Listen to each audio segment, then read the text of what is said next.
There is a pattern that I'm seeing in service-based businesses where revenue is increasing, but cash is still tight at the end of the month. The revenue is growing, but there is the stress and the pressure is increasing within the system.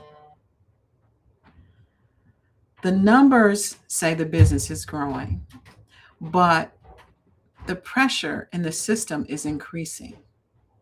This pattern is called cash timing drift. Today, we're going to look at why it exists, how it propagates through the system, and why founders often misdiagnose it. Because with growing businesses, growth doesn't always amplify revenue. Sometimes it amplifies distortion. So today, let's look at the structure and how that happens.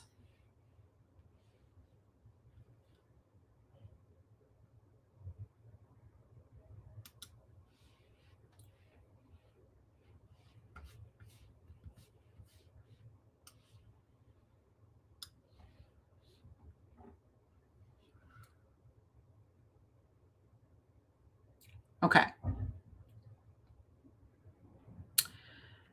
Revenue doesn't just appear in a bank account. Revenue moves through a structured domain, a series of structured domains. So demand creates opportunity. Conversion turns opportunity into revenue. Capacity delivers the work. And then cash determines whether the system is sustainable. Revenue doesn't move randomly through a business, it moves through this structure. Each of these domains can produce structural distortions. Cash timing drift is a distortion that is present within the cash domain.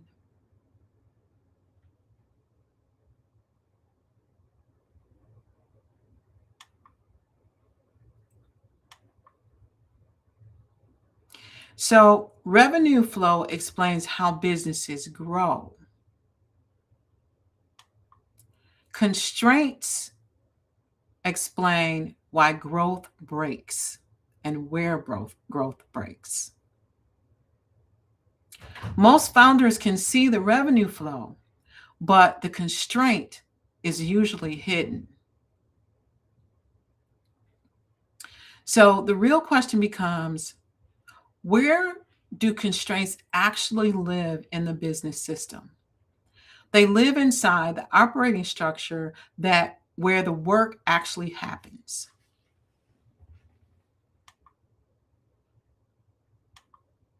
Oh. This is the streamline and scale operating grid, and this is where work of revenue actually happens in a business. So the founder can see where revenue flows, where constraints live, and where scale becomes dangerous.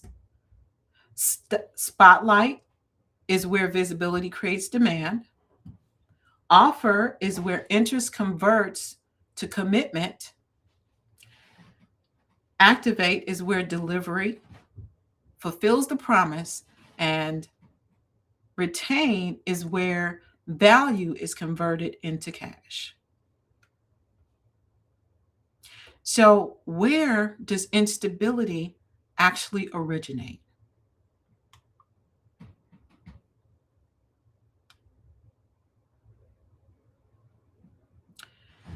So, the first domain, basically, constraints originate in one of four primary domains. The first is the demand domain. This is where visibility and signal exist. Conversion is where conversion is where the interest becomes opportunity. Capacity is where the work delivery happens.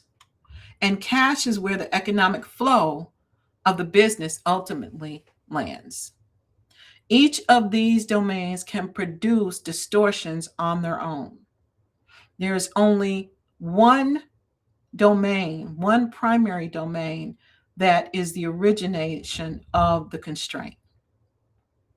At any given moment, the real constraint in a business is in one of these systems.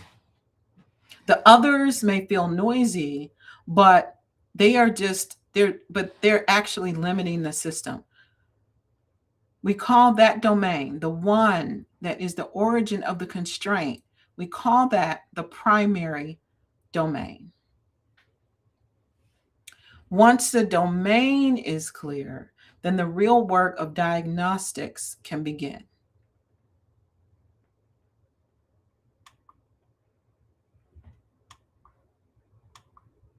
Now, how do we diagnose the constraint? Well, we begin with the pattern that the business is experiencing. The pattern points us to the domain that is the location of the constraint.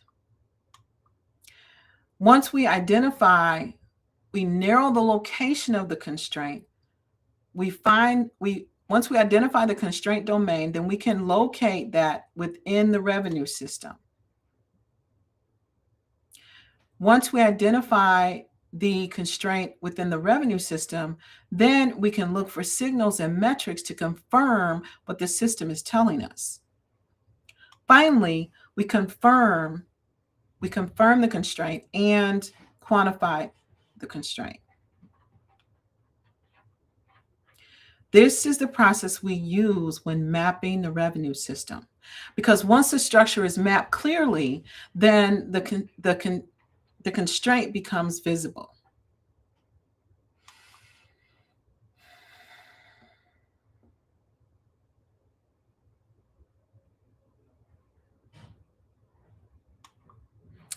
Today, we are looking at the cash timing drift, which is a recurring growth pattern within the retained location.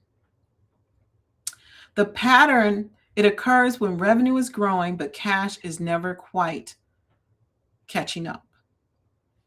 The way founders experience this is revenue is increasing. They may say revenue is increasing, but it still feels tight.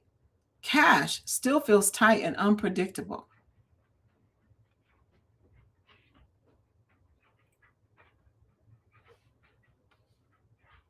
So, to understand why this happens, we need to take a look at the symptoms in the field symptoms. So, when cash timing drift appears, founders are noticing symptoms such as revenue rising, clients closing, work increasing, but cash still feels tight. The symptoms alone don't tell us where the constraint actually lives.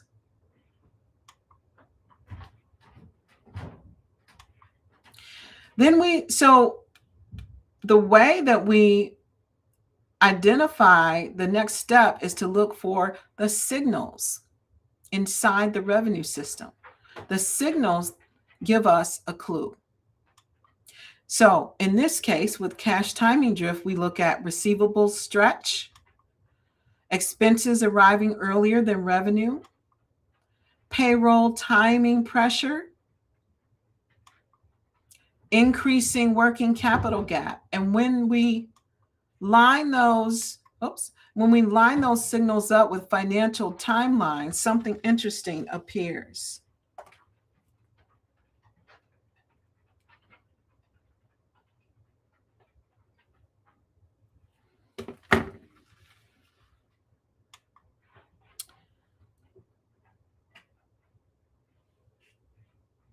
At first glance, the business looks healthy. Let's start with what founders are watching, the revenue, right? Revenue book grows from 200 to 300 to 350. So from a revenue perspective, the business looks like it's working.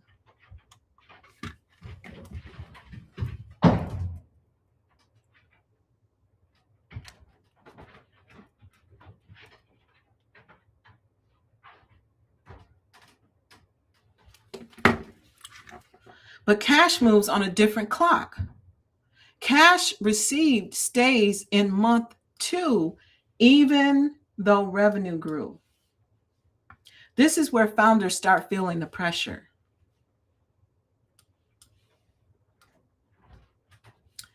Okay?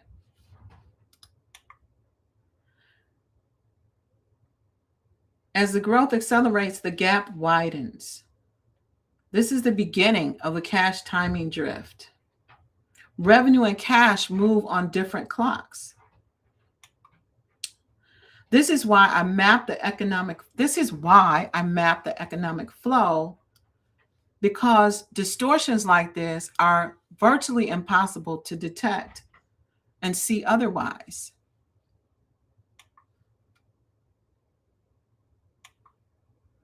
Let's walk through a typical agency example.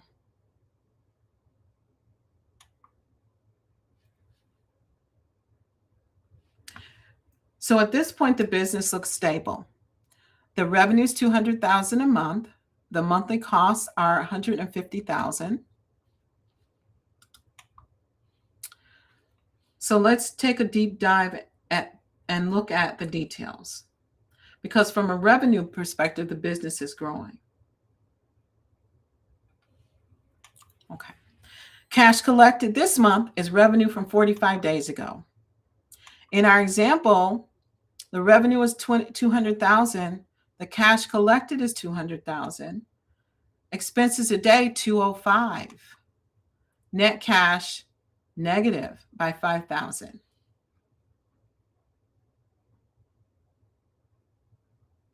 Now, what does it look like? What is the misdiagnosis pathway?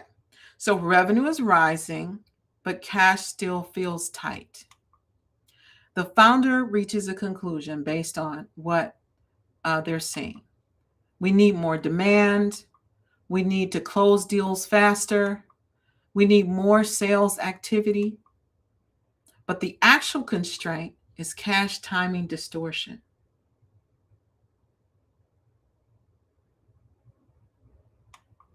So let's look at how, with that misdiagnosis of cash timing distortion, what actions might our founder take? So the response is to increase marketing, to increase lead flow, to increase sales, right? We increase the activity. But what we find is the origin of the constraint is actually related to cash timing mismatches, receivable lag, and working capital gap. So you're deploying here, but the constraint actually lives here. Now, if we look at the system baseline, the system is stable when cash and revenue move on the same clock. If the constraint isn't diagnosed, growth amplifies the distortion. So we're going to look at two paths. So on path A, we're looking at this is the option where we scale the distortion. We don't make the change related to the true constraint. We misdiagnosed. So the founder scales the demand. The revenue rises from 200 to 300, but your payment terms stay at net 45. Expenses rise immediately to support the growth. And then, so you've got new monthly expenses of $205,000. The cash collected still references the last cycle of $200,000.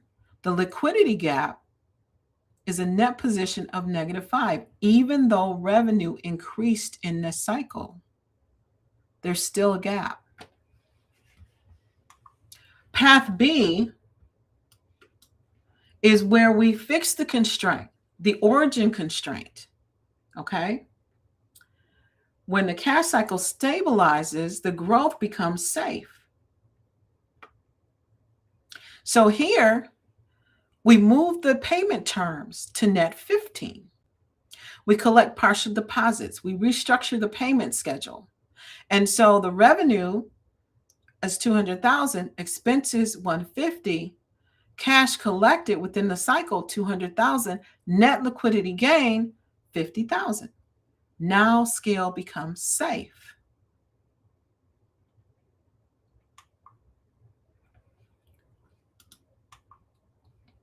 So let's take a different look at this here.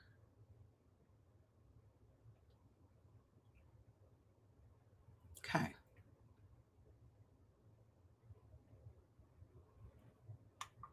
Path A. Revenue increases, but cash doesn't move with it. Uh-oh.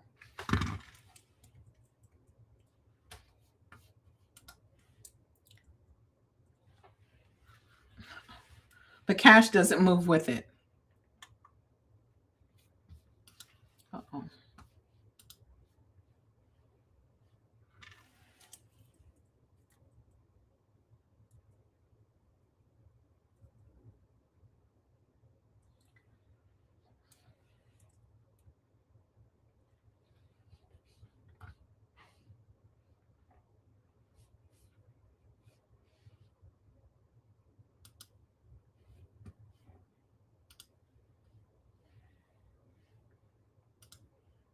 One second.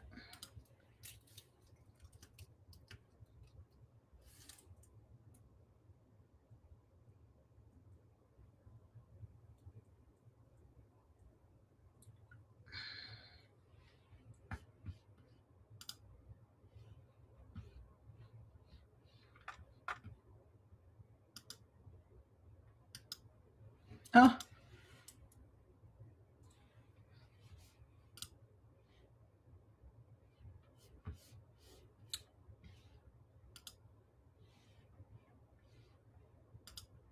All right. 1 second here.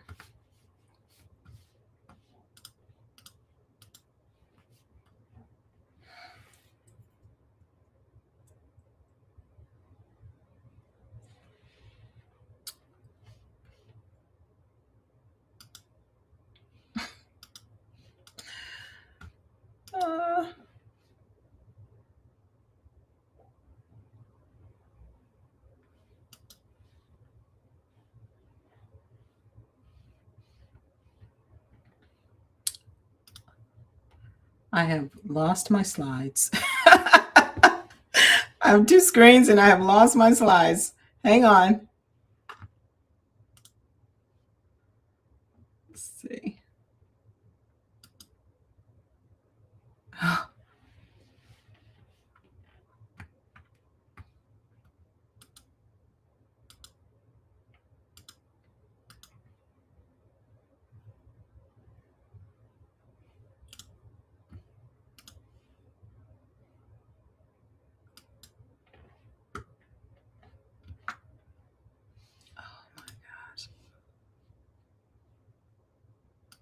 Okay.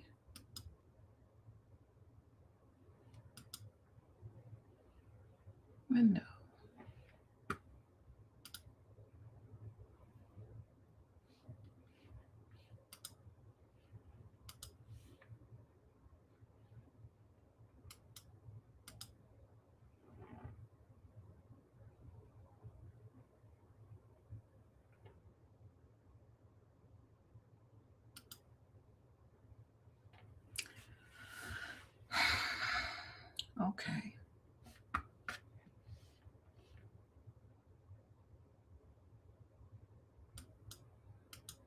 Not sure what's happening here.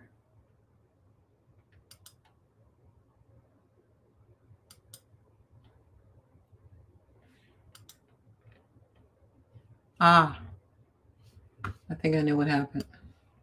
Oh, oh my goodness. I apologize for that delay. Wow. Okay. Human error. You know, this is not AI. Okay. So, let's see. Where were we? We were in the example. Let's see.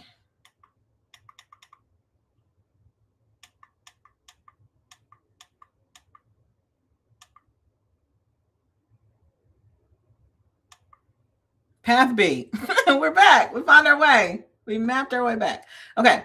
So here the founder stabilizes the cash cycle.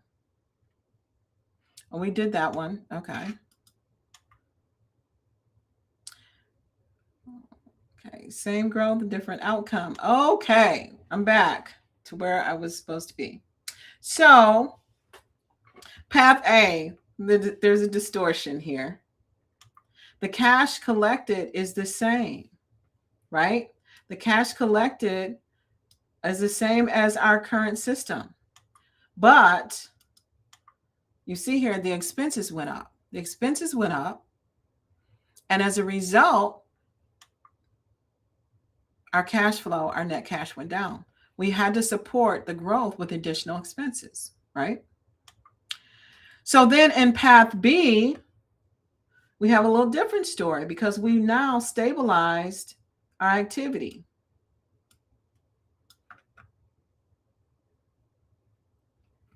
So we have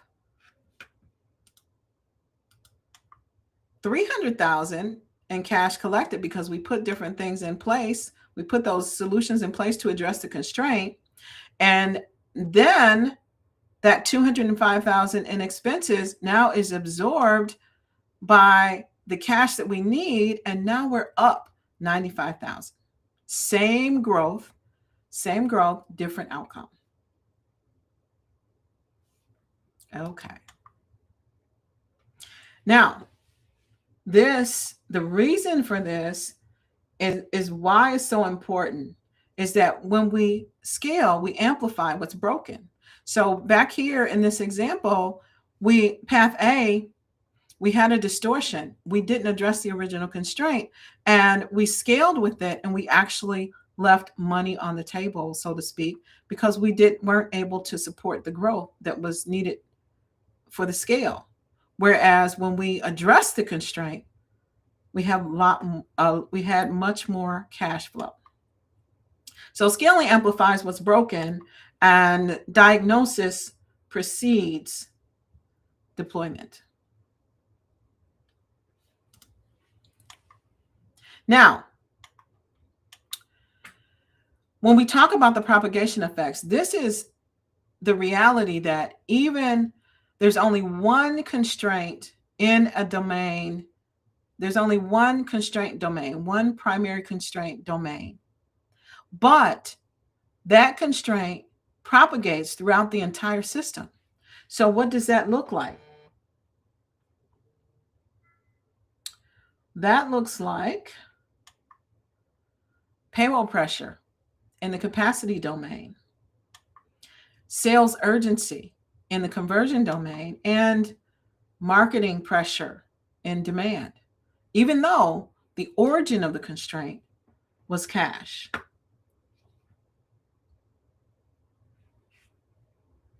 So we want to stabilize the primary domain before scaling. The symptom appears everywhere, but the constraint still lives upstream. That's why it's important to diagnose the origin before scaling activity. So what is the resolution path? What do we do? What do we do? So the first thing is we have to pause the scale pressure.